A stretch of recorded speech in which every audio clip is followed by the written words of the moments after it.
The end times. Matthew 24. It was a quiet evening. Jesus had just left the temple after a heated confrontation with the religious leaders.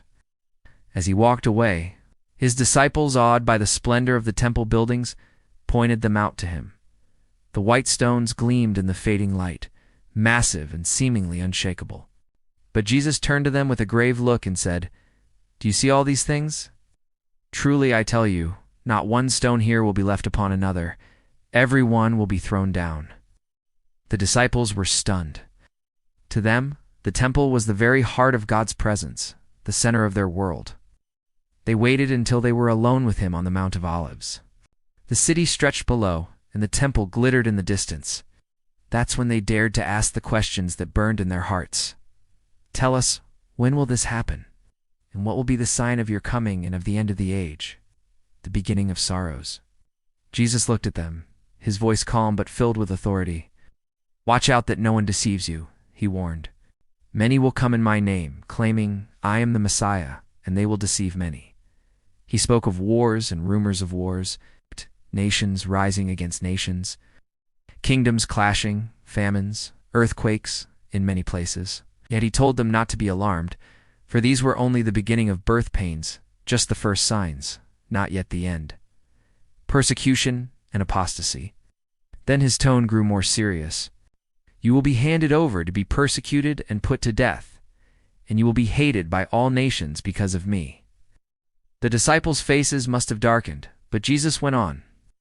He told them that many would fall away, betraying and hating one another. False prophets would rise and deceive crowds. Because of the increase of wickedness, love would grow cold in many hearts. But there was hope.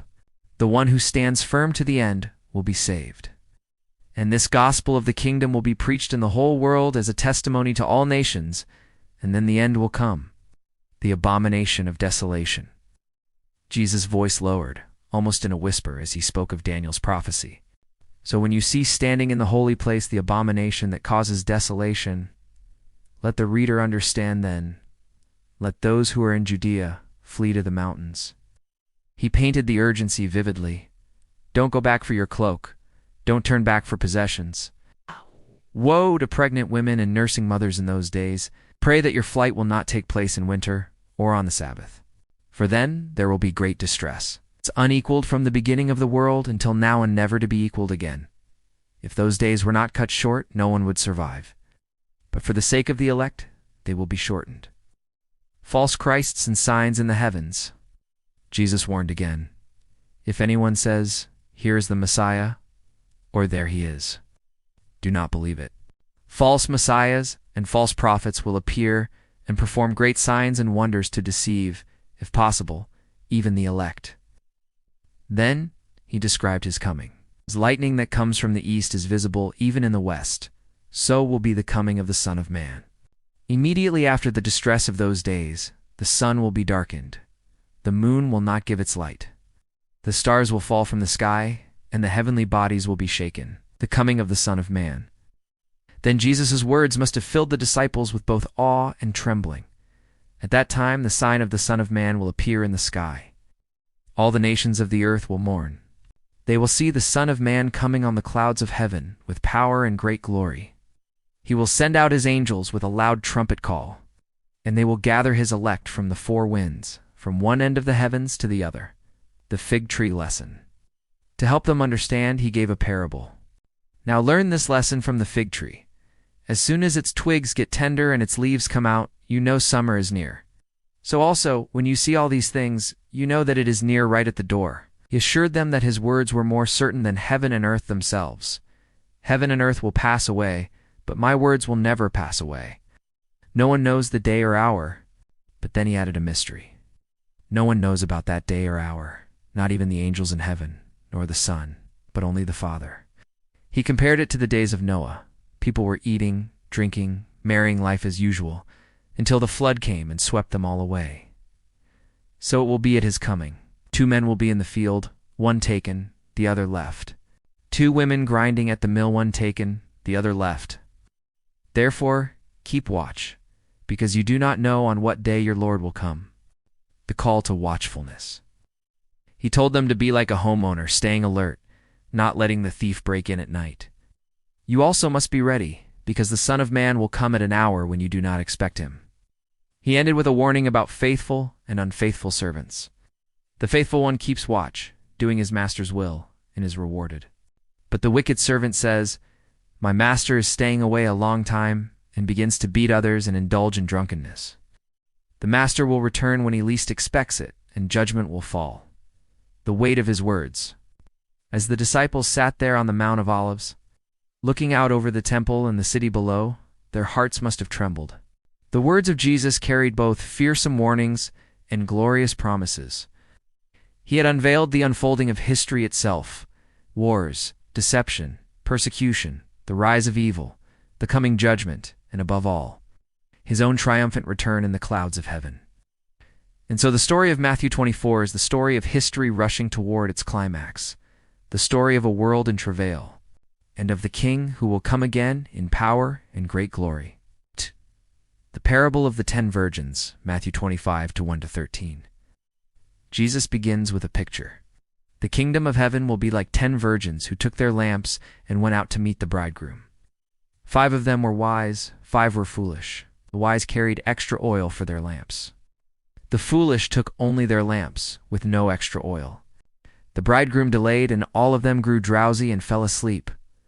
Then at midnight, a cry rang out, "Here's the bridegroom. Come out to meet him." They all rose to trim their lamps. But the foolish discovered their oil was gone. In desperation, they begged the wise, "Give us some of your oil." But the wise answered, "No, there may not be enough for both us and you. Go buy some for yourselves." While the foolish were gone, the bridegroom arrived. Those who were ready went in with him to the wedding banquet, and the door was shut. Later, the others returned and cried, "Lord, Lord, open the door for us."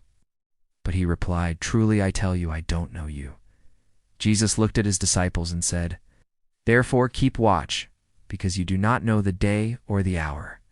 Here the oil represents a heart prepared, full of faith and the Spirit. You can't borrow another's readiness. You must have your own. The parable of the talents, Matthew 25-14:30. Again, Jesus tells a story to show what his return will be like. A man, going on a journey, called his servants and entrusted his wealth to them. To one, he gave 5 talents of gold. To another, 2. To another one, each according to their ability. The servant with 5 talents went at once, traded with them, and gained 5 more. And the one with 2 gained 2 more. But the one who had received 1 talent dug a hole and hid his master's money in the ground. After a long time, the master returned to settle accounts. The first presented his 10 talents. "Master, you entrusted me with 5 talents. See, I have gained 5 more." The master beamed. "Well done, good and faithful servant. You have been faithful with a few things. I will put you in charge of many. Come and share your master's happiness." The second came with 4 talents. "Master, you entrusted me with 2. I have gained 2 more." Again the same praise. "Well done, good and faithful servant." But the last servant came trembling. "Master, I knew you are a hard man, harvesting where you have not sown and gathering where you have not scattered. So I was afraid and hid your talent in the ground. Here is what belongs to you." The master's face darkened. "You wicked, lazy servant. Should have put my money on deposit so that I would have received it with interest. Take the talent from him and give it to the one with 10. And he cast that servant into the outer darkness where there is weeping and gnashing of teeth. Here Jesus teaches that readiness is not passive waiting, but active faithfulness, using what God has entrusted to us until he comes. The final judgment, Matthew 25:31-46. Then Jesus drew the picture to its ultimate conclusion. When the Son of Man comes in his glory and all the angels with him, he will sit on his glorious throne. All nations will be gathered before him, and he will separate the people as a shepherd separates the sheep from the goats. To the sheep on his right, the king will say, "Come, you who are blessed by my Father, inherit the kingdom prepared for you from the foundation of the world. For I was hungry, and you gave me something to eat. I was thirsty, and you gave me drink. I was a stranger, and you invited me in. I needed clothes, and you clothed me.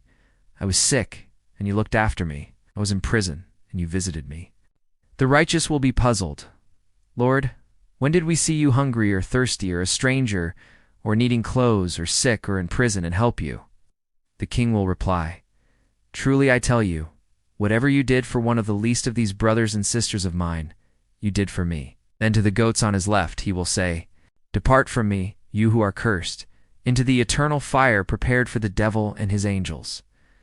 For I was hungry, and you gave me nothing, thirsty, and you gave me nothing, a stranger, and you did not invite me in, naked, and you did not clothe me, sick and in prison, and you did not look after me.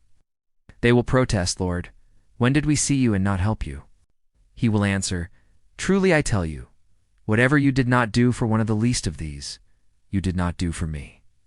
And they will go away to eternal punishment, but the righteous to eternal life. The weight of the whole message, Matthew 24-25. By the time Jesus finished, the disciples must have been sitting in stunned silence. He had shown them the signs, Matthew 24, deception, tribulation, the shaking of heaven and earth, his glorious return. Posture, Matthew 25. Be watchful like the wise virgins. Be faithful like the good servants, and live love in action like the sheep. It is a breathtaking story of both warning and hope. The world will shake, but the kingdom is sure. Christ will come, and those who are ready will shine in his glory.